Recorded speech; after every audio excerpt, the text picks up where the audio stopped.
श्रीपद्मा च पद्ममाला च पद्मपत्रनिभेक्षणा पद्मवासिनी पद्मा च पद्मगर्भा च पद्मिनी लक्ष्मीर्लोकेश्वरी देवी नारायण्यनपायिनी सम्पत्तिदायिनी नित्यं सर्वाभरणभूषिता शङ्खचक्रगदाहस्ता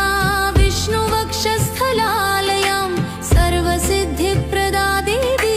सर्वलोकनमस्कृता पद्मासनस्थितां देवीं पद्मगर्भसमुद्भवां नारायणप्रियां नित्यां वन्देऽहं लोकमातरम् नारायणो विष्णुरेकश्च सर्वात्मा परमेश्वरः श्रीपतिः पुरुषसाक्षात्